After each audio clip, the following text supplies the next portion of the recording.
আসসালামু আলাইকুম রহমতুল্লাহ বারাকাতু। আজকের ভিডিওর বিষয়বস্তু হলো আমেরিকা তার জেনোসাইড এবং অবৈধ যুদ্ধ চালায় যাওয়ার ক্ষেত্রে যে ব্যাপক পরিমাণ অর্থ সহায়তা করতেছে সেই বিষয়ে নিয়ে। যাই হোক, আমেরিকান কংগ্রেস ইসরায়েলকে 26.4 বিলিয়ন ডলার সামরিক সহায়তা প্রদান করার একটা প্রতিশ্রুতি দিচ্ছে। সেটা হলো গিয়ে আমেরিকান কংগ্রেসে এটা পাশ হয়েছে। এই টাকার মধ্যে ইসরায়েল পাবে 50টি F-16 যুদ্ধ বিমান, 24টি F-35 লাইটেনিং যুদ্ধ বিমান।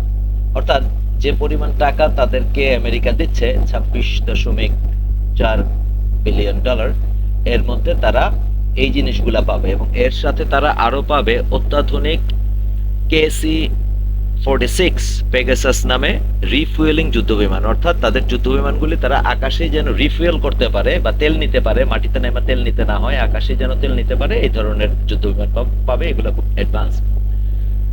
এরপরেও বরাদ্দের যে বাকি টাকা থাকবে, এই টাকা, এই যে 26 বিলিয়ন ডলার, এই 26 বিলিয়ন ডলার দিয়ে এগুলা কেনার পরেও টাকা থেকে যাবে। যেই টাকাটা থাকবে এই টাকাটা দিয়ে তারা কি করবে? এই টাকাটা দিয়ে তারা যেটা করবে সেটা হলো যে ফিলিস্তিনে গণহত্যাটা চালায় যেতে পারবে। এগুলো ব্যাপার। তো মার্কিন বিমানগুলোর মেইনটেনেন্স কিন্তু ইসরায়েলে হওয়া সম্ভব না, কারণ তাদের সেই প্রস্তুতি নাই বা সক্ষমতা নাই।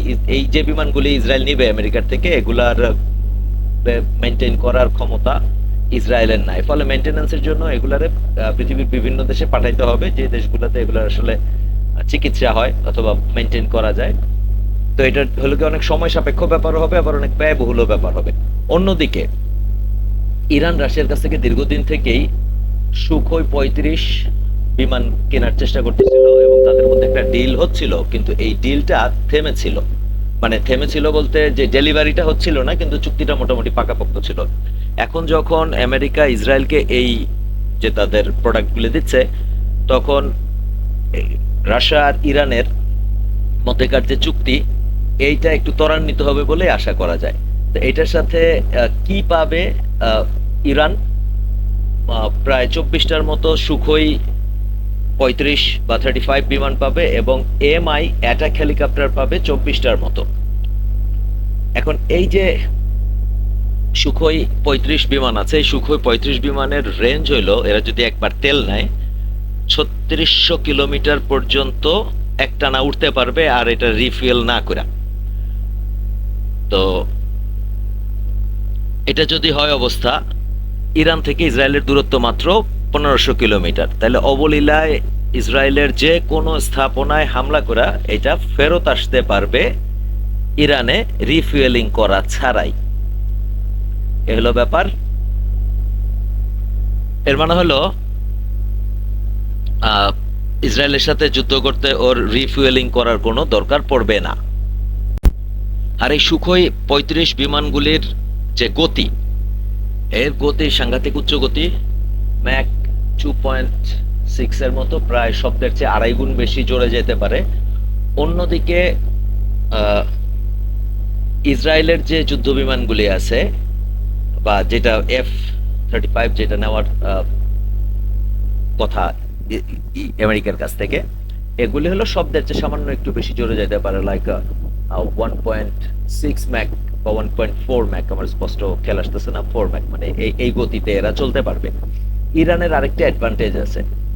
ইরানের সাথে রাশিয়ার যে চুক্তিটা, এটা একটু দেরি হওয়ার কারণও আছে। এর মধ্যে ইরান যেটা করছে, এই সুখোই বানানোর বানানোর বলতে অ্যাসেম্বল করা, পার্টসপত্র রাশিয়া থেকেই আসবে, ওরা এটা অ্যাসেম্বল করতে পারবে।